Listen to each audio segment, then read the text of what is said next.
Hello everyone, welcome back to my channel. ಈ ಬಾರಿ ವರಮಹಾಲಕ್ಷ್ಮಿ ಹಬ್ಬ ಆಗಸ್ಟ್ 16ನೇ ತಾರೀಕು ಶುಕ್ರವಾರ ಬಂದಿದೆ. ಈ ವರಮಹಾಲಕ್ಷ್ಮಿ ಹಬ್ಬದ ಬಗ್ಗೆ ನಾನು ಸಾಕಷ್ಟು ಇನ್ಫಾರ್ಮೇಷನ್ಸ್ನ ನನ್ನ ಚಾನಲಲ್ಲಿ ಹಾಕಿದ್ದೀನಿ. ಇನ್ನೂ ಯಾರು ನೋಡಿಲ್ಲ ಪ್ಲೀಸ್ ಹೋಗಿ ಒನ್ಸ್ ವಿಸಿಟ್ ಮಾಡಿ.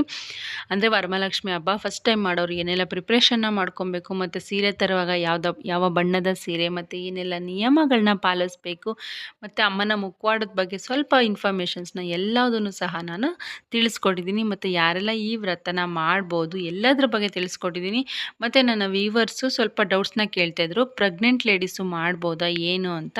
ನಾನು ಅದ್ರಲ್ಲಿ ತಿಳಿಸ್ಕೊಟ್ಟಿದ್ದೀನಿ, ಆದ್ರೂ ಬ್ರೀಫಾಗಿ ಕೇಳ್ತಾಯಿದ್ರು. ಸೊ ಅದರಿಂದ ನಾನು ಈ ವಿಡಿಯೋದಲ್ಲಿ ಬ್ರೀಫಾಗಿ ಗರ್ಭಿಣಿ ಸ್ತ್ರೀಯರು ಯಾಕೆ ಯಾವಾಗ ಮಾಡ್ಬೋದು, ಯಾರು ಮಾಡಬಾರ್ದು, ಬಾಣಂತಿಯರು ಇದ್ರ ಬಗ್ಗೆ ನಾನು ಸ್ವಲ್ಪ ಇನ್ಫಾರ್ಮೇಷನ್ಸ್ನ ಈ ವಿಡಿಯೋದಲ್ಲಿ ತಿಳಿಸ್ಕೊಡೋಣ ಅಂದ್ಕೊಂಡಿದ್ದೀನಿ. ಸೊ ತಡ ಮಾಡದೆ ವಿಡಿಯೋನ ಸ್ಟಾರ್ಟ್ ಮಾಡೋಣ.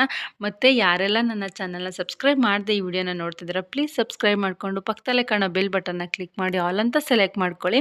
ನೆಕ್ಸ್ಟ್ ನಾನು ಈ ವಿಡಿಯೋ ಹಾಕ್ದಾಗ ನಿಮಗೆ ನೋಟಿಫಿಕೇಷನ್ ಬರುತ್ತೆ. ಸೊ ನೀವೇ ಮೊದಲು ನೋಡ್ಬೋದು.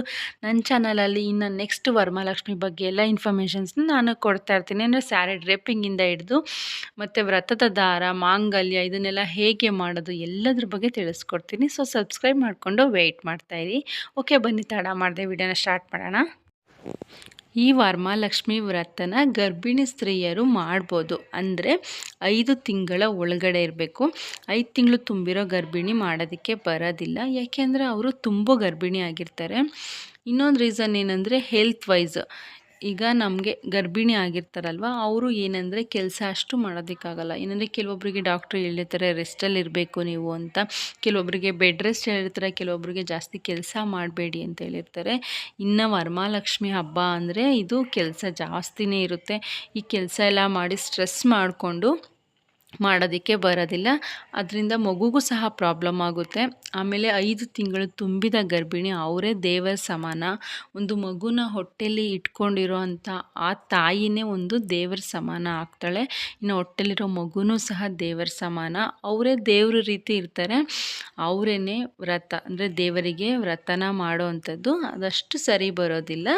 ಸೊ 5 ತಿಂಗಳು ಒಳಗಡೆ ಇರೋರು ಅಂದರೆ ಮನೇಲಿರೋರ ಸಹಾಯನ ತಗೊಂಡು ನೀವು ಆರಾಮಾಗಿ ವ್ರತನ ಮಾಡ್ಬೋದು. 5 ತಿಂಗಳು ಒಳಗಡೆ ಇರೋರು, 3 ತಿಂಗಳು 4 ತಿಂಗಳು ಆ ಥರದವ್ರು ಮಾಡ್ಬೋದು. 5 ತಿಂಗಳು ಮೇಲಿರೋರು ದಯವಿಟ್ಟು ಈ ವರಮಹಾಲಕ್ಷ್ಮಿ ವ್ರತನ ಮಾಡಬೇಡಿ. ಇನ್ನು ಬಾಣಂತಿಯರು ಸಹ ಅಷ್ಟೇ ಸೂತ್ಕ ಇರುತ್ತೆ ಅವ್ರಿಗೆ. ಈಗ ಕೆಲವೊಬ್ಬರು 3 ತಿಂಗಳು ಆ ಥರ, ಕೆಲವೊಬ್ಬರು ಮನೇಲಿ ಒಂದೊಂದು ಥರ ಸೂತ್ಕನ ತಕ್ಕೊತಾರೆ. ಸೂತ್ಕನ ತೆಗೆದ ಮೇಲೂ ಸಹ ಅವರು ಒಂದು 5-6 ತಿಂಗಳು ತುಂಬಿರೋರು, 6 ತಿಂಗಳು ಮೇಲಾಗಿರೋ ಬಾಣಂತಿಯರು ವರಮಹಾಲಕ್ಷ್ಮಿ ವ್ರತನ ಮಾಡ್ಬೋದು. ಈ ಹಸಿ ಬಾಣಂತಿಯರು ಅದನ್ನೆಲ್ಲ ಮಾಡೋದಕ್ಕೆ ಬರೋದಿಲ್ಲ, ಏಕೆಂದರೆ ಅದರಿಂದ ಕೆಲಸಗಳು ಜಾಸ್ತಿ ಇರುತ್ತೆ. ಆ ಕೆಲಸಗಳನ್ನ ಮಾಡೋದಕ್ಕೂ ಆಗೋದಿಲ್ಲ. ಅದನ್ನೆಲ್ಲ ನೀರು ಮುಟ್ಟೋದು ಅದೆಲ್ಲ ಮಾಡೋದ್ರಿಂದ ಮಗುಗೂ ಸಹ ತೊಂದರೆ ಆಗೋ ಚಾನ್ಸಸ್ ಇರುತ್ತೆ. ಬೇಕಾದರೆ ಮುಂದಿನ ವರ್ಷ ಮಾಡ್ಕೊಬೋದು. ಈ ವರ್ಷ ನೀವು ಸ್ಕಿಪ್ ಮಾಡಿಕೊಂಡು ನಿಮ್ಮ ಹೆಲ್ತ್ ಕಡೆ ನೋಡಿಕೊಂಡು ಆರಾಮಾಗಿ ಮುಂದಿನ ವರ್ಷ ಮಾಡ್ಕೊಳ್ಳಿ.